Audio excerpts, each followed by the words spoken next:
A critical analysis of approaches used within a coaching session by Ethan Tyrer. And here we go. The coaching context. At the time of recording, Dishon is currently in the performance stage of the sports development continuum. Despite it being the off-season for cricket, Dishon is currently training once a week with the under-18s, having one-to-one sessions once a week for an hour and a half, and attending the gym 3 times a week to strengthen his core and build his physical strength. The image displayed in front of you is a visual representation of Dishon's player profile. The main point to highlight is Dishon's aspiration, where he states he aims to become a professional cricketer. The importance of identifying and facilitating the athlete's aspirations is essential to good coaching, as Einzig proposes a good coach must adapt to the needs of the athlete to help them achieve their goal. This video will critically analyse and discuss whether the following approaches used within the session, communication, coaching style, and feedback, are appropriate for the subject athlete. Setting goals. Today's session, I'm going to let Dishon set out the goals. So first of all, batting. In terms of batting, I think manipulating the strike would be a good way to start. So manipulating the strike, so further our understanding, developing our skills when manipulating the strike. Go with that. In terms of bowling, I think bowling under pressure and under different situations. So bowling to maybe the scenario, situations. Before the coaching session took place, a risk assessment was carried out, which can be seen later in the video. The risk of G was pointed out to the athlete as a major risk. As well as this, a summary of the session was presented before the coach allowed the athlete to set his own goals. These goals can be seen in the bottom left-hand corner. The importance of the athlete setting their own goals was distinguished by Nichols, who proposes this can provide intensity and direction in terms of the athlete's efforts, as well as provide a sense of commitment. Although, according to Smith's SMARTS framework, effective goals must be measurable, and this is an area for the coach to look at and potentially tweak to get the best out of the athlete, as these goals were generic and could be difficult to measure. Communication. Yeah, so just cradle. Ready? Get your hands nice and warmed up. Yeah? Good, good. Warm them up. Good, nice. Nice, nice, nice. Right, one hand, one leg. One hand, one leg. One hand, one leg. Good, good. One hand, one leg. Good. Superb. Keep going. Opposite. Opposite leg. Opposite hand.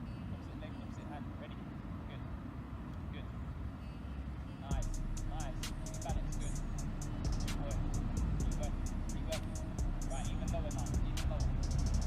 Nice and low. Nice and low. Good, good. Nice, nice, nice. Alright, yeah.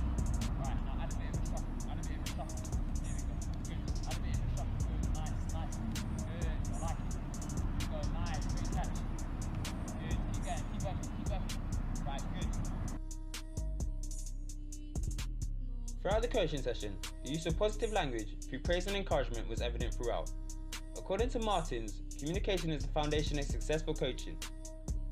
It could be argued that a coach who implements positive reinforcement can improve the performance of an athlete.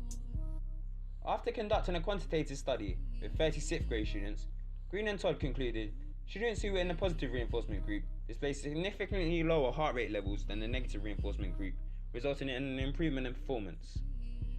This supports Phelps' findings, who advocates the use of positive reinforcement will motivate and build the confidence of an athlete, resulting in an increase in performance. On the other hand, Perrone states, too much positive reinforcement could have an adverse effect on athletes, as praise becomes repetitive, loses meaning, and athletes begin to believe they are too good, resulting in them not training with the same intensity.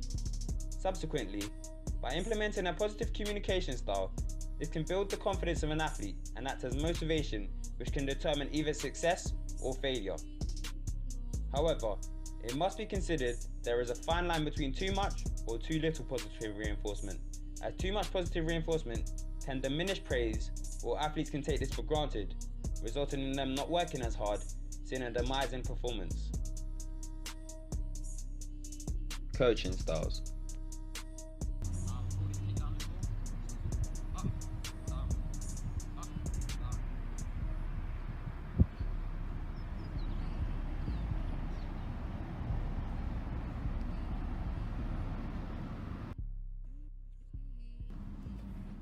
Scenario A is if you're bowling with a new ball, yeah? So let's go scenario A. This is if you're opening the bowling. Scenario B will be at the depth. So if batters are trying to hit you out the park pretty much, yeah? Okay. So we're going depth bowling and opening the bowling. Okay. Right, so opening the bowling, we're going to have the wicket there, wicket there. Now I want you to pick 11. So as an opening bowler, what are you aiming to do? Ball a good length outside off. Stay consistent. So outside off, so your field might be more catered to outside off, yeah? So you got a keeper first of all, you need to go in. Have a keeper. I'll probably have a first slip here. First slip, yeah. With the outside edge. Yeah. A backward point, that's the case. Maybe I beat him for pace and he's a bit late on the shot. So Yeah, I understand that, perfect. I might start off with a fine leg because I tend to push the ball down. So that's 1, 2, 3, 4. I'll probably have a cover here. Yeah, cover. 5. Normal mid off. Mid off, 6. Mid on. 7. I would have standing mid wicket here. Standing, that's 8, and then put the ball there, so you have 9. 9, yeah. 9, so you got 2 more. Just for extra protection here, because I'm going to be aiming to bowl this line here. So you're trying to I'll bowl have outside off. extra cover here. Extra cover, perfect. And so One more. Yep. I'll just keep a square leg. So you can have a square leg as well, yeah? Yeah. So you got it infield, yeah? Yeah. So we call that infield, so a ring field. And now, there are 3 coaching styles: autocratic, the command style approach, otherwise known as do as I say; democratic, the athletes are involved in decision making; and laissez-faire, the coach incorporates a hands-off approach. The previous clips showed how an autocratic approach was used to instruct the athlete of what stretches to carry out, and how a democratic coaching style was implemented through guided discovery. Throughout a coaching session, the coach may adopt different coaching styles depending on the group size, time available, and the ability of the athletes. As Dishon is relatively experienced and at a high skill level, a democratic coaching style through guided discovery was evident throughout. By allowing the athlete to constantly think and make decisions, this could potentially help build an independent athlete. After investigating the effect of different teaching styles on critical thinking and achievement goals, Sasli Uznos et al. Found that a guided discovery approach had a positive effect on critical thinking skills. Furthermore, Houlihan and Green states at the elite level, decision making under pressurized situations becomes essential, and therefore by encouraging independent athletes who can problem solve and make critical decisions, it could potentially help determine performance. However, if coaching a similar session to a younger athlete or group of athletes, the coach may have to consider the coaching style implemented, as this could differ to an autocratic approach due to the dangers and risk of the activities in sport. The importance of safety within a session is illustrated by Newton, who advocates a good coaching practice ensures the safety of all participants throughout. Feedback.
Get in a nice stable position, yeah?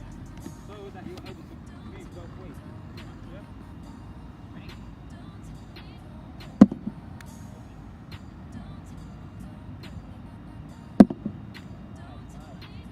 Much easier. Now you're not going one-handed. Brookhart states effective feedback involves an observation phase followed by a concise explanation and a quick but precise demonstration. By allowing the athlete to attempt the activity, this allows the coach to both observe and identify areas of development. Young illustrates, a coach must observe and analyze the technique of the skill performed from several vantage points before providing feedback. Although the coach didn't observe this skill from several vantage points, which could be an area of improvement, it could be argued the coach provided effective feedback. Instead of giving just verbal feedback, the coach adopted to use a visual demonstration to help the athlete paint a visual picture of how to improve the execution of the skill. The importance of a demonstration within a coaching practice is highlighted by Navin, who proposes a 4-stage process which includes attention, retention, reproduction, and motivation. After taking the quantitative form using 183 university athletes from Kenya, 97 females and 86 males between the ages 19 to 25, Ratangu, Mwangi, and Toriola concluded one of the highest rated sources of self-confidence was the demonstration of ability and the coach's leadership. Despite this study taking place in Kenya, which it could be argued that the facilities and sporting culture are different from that of the UK, this study suggests by executing a visual demonstration, this could potentially build the confidence of an athlete. Furthermore, this study interlinks with Bandura's self-efficacy theory, who proposes there are 4 factors that influence self-efficacy, which can be seen in the right-hand corner. Highlighted is vicarious experiences, which refers to the watching or gaining of knowledge from another person performing this skill successfully, which could ultimately raise efficacy expectations. Hence, this suggests by providing a visual demonstration, a coach can highlight areas of development whilst providing effective feedback that could potentially improve the confidence of the athlete and the execution of the skill being performed. Thank you for watching my video and presentation. I hope you thoroughly enjoyed it. Please feel free to pause the video at any time to look at the appendices, bibliography, and credits.